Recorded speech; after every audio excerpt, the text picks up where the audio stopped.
میں چپکے چپکے اسے خط لکھتی تھی بنا کسی کو بتائے۔ ہر خط پڑھنے کے بعد وہ مجھے تلاش کرتا، لیکن میں نے اسے اپنا نام نہیں بتایا تھا۔ لیکن میں نے اس کے سامنے ایک شرط رکھی تھی کہ جو لڑکا یونیورسٹی میں ٹاپ کرے گا میں اس کے سامنے آؤں گی، بتاؤں گی کہ آخر میں کون ہوں۔ میں نے یہ ایک سسپینس رکھا تھا، لیکن مجھے معلوم نہیں تھا کہ وہ اتنی جلدی دنیا چھوڑ کے چلا جائے گا۔ اب میری وجہ سے خود کو غلط فہمی میں مبتلا نہ کرے۔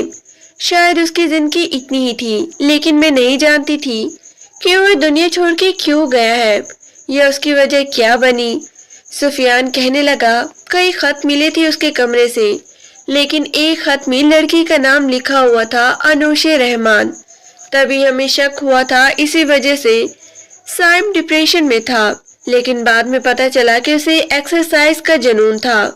اس رات بھی اس نے 3-4 گھنٹے جم میں ایکسرسائز کی تھی۔ آپ خود کو گلٹ کرنا چھوڑ دے دائم بھائی، بس اللہ کو یہی منظور تھا کہ وہ ہماری زندگی سے اتنی جلدی چلا گیا۔ میں نے جب انوشا کو بتایا کہ اس کے گھر والے یعنی اس کا بڑا بھائی یہ سمجھتا ہے کہ کسی لڑکی کی وجہ سے وہ اس دنیا سے گیا ہے، تبھی اس نے آپ سے ملاقات کرنے کا فیصلہ کیا تھا۔ دائم خاموش تھا۔ 2 سال پہلے اس کے دل پر یہ زخم لگا تھا، لیکن آج جیسے سب سچائی سامنے آ گئی تھی۔ مجھے آپ سے کوئی گلہ نہیں ہے مس انوش رحمان، لیکن سفیان کی غلط فہمی، غلط بیانی کی وجہ سے میری زندگی برباد ہوتی ہوتی رہ گئی۔ میری بیوی جو ماں بننے والی ہے، مجھے ایسے لگا سفیان کی باتوں سے کہ اسی کی وجہ سے سائم اس دنیا سے گیا ہے، لیکن میں نہیں جانتا تھا کہ وہ لڑکی وہ نہیں بلکہ تم ہو۔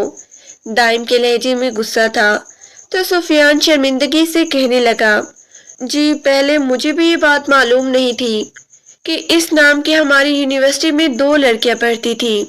شاید یہ ساری غلط فہمی اسی وجہ سے ہوئی۔ اس کے لہجے میں شرمندگی تھی، لیکن دائم مسلسل ایک بڑی شرمندگی میں گرفتار تھا۔ اس کا بس نہیں چل رہا تھا کہ ابھی اسی وقت وہ انوشا کے پاس پہنچ جائے۔ اس کے انوشا جو کئی دفعہ اس کے سامنے گڑ گڑا کر رو چکی تھی، بار بار کہتی کہ وہ لڑکی میں نہیں ہوں، آپ میرا یقین کریں، کسی نے آپ سے غلط بیانی کی ہے، لیکن وہ اس کا یقین نہیں کرتا تھا۔ اب تو وہ بالکل خاموش ہو کے رہ گئی تھی۔ پہلی فرصت میں وہ گھر پہنچنا چاہتا تھا۔ وہ اداس سی لاؤنج میں بیٹھی تھی، لیکن دائم سوچ رہا تھا کہ وہ اسے معاف نہیں کرے گی۔ اس کے آنے پر بھی نہیں پلٹی، بلکہ ایسے ہی بیٹھی رہی۔ وہ خود ہی کمرے میں آیا، کپڑے تبدیل کیے، فریش ہوا اور پھر اس کے پاس چلا آیا۔ کیوں بیٹھی ہو ٹھنڈ میں؟ چلو اندر۔ انوشا نے کوئی جواب نہیں دیا تھا، یوں ہی گھٹنوں کے گرد بازو لپیٹ کر کندھے پہ شال لیے بیٹھی رہی۔ کیا کہہ رہا ہوں میں تم سے، چلو اندر، ٹھنڈ لگ جائے گی۔ اس کے لہجے میں بلا کی نرمی تھی۔ میں مروں یا جیوں آپ کو اس سے مطلب نہیں ہونا چاہیے، لیکن اتنا بتا دیتی ہوں کہ آپ کا بچہ پیدا کر کے ہی مروں گی، اسے آپ کے حوالے کر کے۔ اس کے لہجے میں بلا کی تکلیف تھی۔ بچہ بھی جب ہی مجھے اچھا لگے گا جب تم صحیح سلامت ہوگی۔ اچھا، بڑی بات ہے، میں تو نفرت کے قابل بھی نہیں ہوں نا۔ آپ کے بھائی کی قاتل، آپ مجھے جیل بھجوا دے، اس سے تو بہتر ہی ہے، کیونکہ یہ گھر میرے لیے اب کسی جہنم سے کم نہیں، جہاں پل پل مجھے آپ کی نفرت کا عذاب سہنا پڑ رہا ہے۔ اس کے ہونٹ خشک ہو رہے تھے، آنکھوں کے گرد ہلکے، چہرے پر کمزوری، یہ سب اسی کی وجہ سے ہوا تھا۔ دائم نئے سرے سے شرمندگی میں مبتلا ہونے لگا۔ اس کا بس نہیں چل رہا تھا کہ اسے اپنی باہوں میں اٹھا کر وہ کمرے میں لے جائے۔ چلو شاباش، ضد مت کرو۔ وہ جیسے ہی اسے چھونے کے لیے آگے بڑھا، انوشا حیران تھی۔ اچھا، آج اتنی ہمدردی کا ڈرامہ کیوں؟ کیا اب میں نفرت کے قابل نہیں ہوں؟ دائم نے اس کا چہرہ دونوں ہاتھوں میں لے لیا تھا، پھر جھک کر اس کی پیشانی چوم لی۔ وہ ایک دم ہی پیچھے ہوئی تھی۔ چھوڑ دیجیے مجھے، اپنے لمس کی عادت نہ ڈالیے، پھر ایسے ہی جھٹک دیں گے اپنے وجود سے جیسے کوئی کسی زہریلے جانور کو جھٹکتا ہے۔ اس کی آنکھوں میں آنسو بہ رہے تھے۔ دائم نے بڑے پیار سے اس کی آنکھوں سے آنسو صاف کیے تھے۔ معاف کر دو مجھے، بس یہی کہہ سکتا ہوں۔ اور میرے پاس الفاظ نہیں ہے۔ اس کی نظریں جھکی ہوئی تھی۔ انوشا حیران رہ گئی، پھر تلخی سے کہنے لگی، سمجھ نہیں آ رہی کہ اس شہر میں جا کر ایسا کیا موزہ ہوا جو آپ کا رویہ بدل گیا؟ میں خوش شرمندہ ہوں تم سے، کہو گی تو ہر روز معافیا مانگتا رہوں گا، جب تک تم معاف نہیں کرو گی ایسا ہی جھکا رہوں گا۔ اب انوشی نے حیرت سے اسے دیکھا تھا، وہ حیران تھی کہ آخر ایسا کیا ہوا کہ اسے پل بھر میں اس کا یقین آ گیا تھا۔ چلو جلدی اندر چلو ورنہ میں تمہیں اٹھا کر لے جاؤں گا، لیکن آج کل ویسے ہی بہت ہی تم بھاری ہو رہی ہو۔ دائم کے کہنے پر اس نے خفیف سا ہو کر اپنے ارد گرد چادر لپیٹی تھی۔ رہنے دیجیے مجھے، آپ کی ہمدردی کی کوئی ضرورت نہیں۔ وہ ایک جھٹکے سے اٹھی، تیزی میں چلتے ایک ٹھوکر لگتے لگتے بچی تھی۔ دائم نے ایک دم ہی اسے اپنی باہوں میں لے لیا تھا، ورنہ شاید وہ زمین بوس ہو جاتی۔ وہ مچل کر اس کے باہوں سے نکلنا چاہتی تھی، لیکن اس کی گرفت مضبوط تھی۔ چھوڑ دیجیے مجھے، محبت کر کے پھر سے اپنی نفرت کا اظہار ہی کرنا ہے۔ میں پل پل جیوں گی، پل پل مروں گی، وعدہ کرتا ہوں اب ایسا کچھ نہیں ہوگا۔ اسے منانا بھی نہیں آ رہا تھا، لیکن انوشا اتنی جلدی ماننے والی نہیں تھی۔ چند لمحے اسے دیکھتی رہی، پھر غصے میں کمرے میں آ گئی، لیکن اس کی دھڑکنیں شور مچا رہی تھی۔ کیا سچ میں ہی یہ معجزہ ہو گیا ہے؟ انہیں میری سچائی کا یقین آ گیا ہے۔ بظاہر چہرے پر عجیب تاثرات تھے، لیکن دل اندر سے خوش تھا۔ وہ رخ موڑے بیٹھی تھی، روٹھی سی، تبھی دائم اس کے سامنے آیا۔ یہ دیکھو میں تمہارے لیے کچھ لے کر آیا ہوں۔ اس نے مخملی کیس سے وہ خوبصورت سا لاکٹ نکالا تھا۔ اب جب کہ اس کی ڈیلیوری میں صرف 1 مہینہ ہی باقی تھا، اس کے بدلتے رویے پر وہ حیران تھی۔ اس نے یہ دن، یہ مہینے کیسے گزارے تھے یہ سب وہی جانتی تھی، لیکن دائم شرمندگی کے حصار میں تھا۔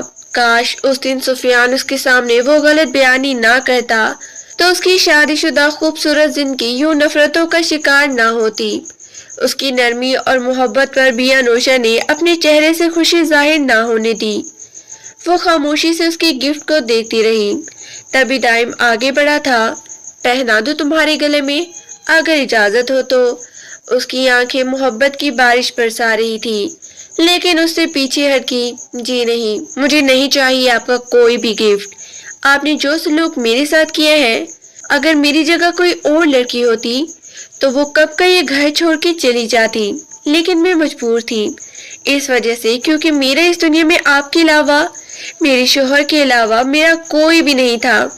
ایسی حالت میں دنیا کی دھتکار کیسے برداشت کرتی؟ اس کی آنکھیں پانی برسانے لگی اور اندر کا سارا درد بھی۔ دائم نے اسے اپنے سینے سے لگا لیا تھا، وہ اس کے سینے سے لگی سسکیاں لے رہی تھی۔ دائم نے اس کی پیشانی چومی، اس کے اندر اپنے پیار کی ٹھنڈک اتار دی۔ آج ان آنکھوں میں آنسو ہے، لیکن آج کے بعد کوئی تکلیف، کوئی اذیت نہیں دوں گا، وعدہ ہے میرا تم سے۔ وہ کافی دیر تک روتی رہی، اپنے دل کا بوجھ ہلکا کرتی رہی۔ رونے کے بعد وہ خاموش تھی تو دائم مسکرا دیا۔ اب تو اجازت دے دو اسے پہنانے کی۔ انوشا نے اسے گھور کے دیکھا تھا، اب نخرے دکھانا اور غصہ کرنا اس کا حق بنتا تھا۔ آپ تو ایسے کہہ رہے ہیں جیسے آج ہماری سہاگ رات ہے۔ اس کا منہ بنا ہوا تھا، وہ مسکرا دیا۔ زندگی کی غلط فہمیاں، نفرتیں جو میں نے بلا وجہ اپنے دل میں پال رکھی تھی، ان سب کا خاتمہ ہو گیا ہے۔ یوں سمجھو کہ ہماری زندگی کی نئی شروعات ہے۔ آج کے بعد میں اپنی جان کو کبھی کسی دکھ، کبھی کسی تکلیف میں نہیں دیکھوں گا، اور نہ ہی اسے اپنی ذات سے کوئی اذیت پہنچاؤں گا۔ انوشا رحمان اسی موضوع کے انتظار میں تو تھی کہ کوئی تو دائم کو سچائی اور جھوٹ میں فرق سمجھا دے، کہ اس کے دل سے نفرتوں کے بادل چھوٹ جائے، اور ایسا ہی ہو گیا تھا۔ دائم نے بڑے پیار سے وہ گولڈ کا لاکٹ اس کے گلے میں پہنا دیا تھا۔ وہ محبت سے اسے دیکھ رہا تھا۔ انوشا نے غصے سے اسے دیکھا۔ میں اتنی جلدی معاف کرنے والی نہیں ہوں آپ کو۔ اچھا ٹھیک ہے، تھوڑے دنوں میں معاف کر دینا، لیکن بس مجھ سے بات کرنا، میری بات کا جواب تو ضرور دینا۔ اس نے اس کے دونوں ہاتھ تھام لیے تھے۔ مجھے بھی تو بتائیں کہ اتنی بڑی غلط فہمی دور کیسے ہوئی آپ کے دل سے؟ تم بالکل ٹھیک تھی۔ دائم نے محبت سے اس کے گال کو چھوا تھا۔ میری ہی آنکھوں پر پردہ تھا سفیان کی غلط بیانی کا۔ وہ دھیرے دھیرے اسے تفصیل بتانے لگا۔ وہ دائم کے کندھے پر سر رکھے لیٹی تھی۔ کتنا سکون تھا اس کے اندر۔ وہ اسے بہت ہی محبت کرنے لگی تھی۔ رب کی شکر گزار تھی جس نے اس کی محبت، اس کی چاہت واپس لوٹا دی تھی۔ اس کی آنکھوں میں بے پناہ چاہت دے کر دائم نے اس کی روشن پیشانی چوم لی تھی۔ دل سے غلط فہمیوں کے بادل ہٹے تو زندگی اور خوبصورت ہو گئی تھی۔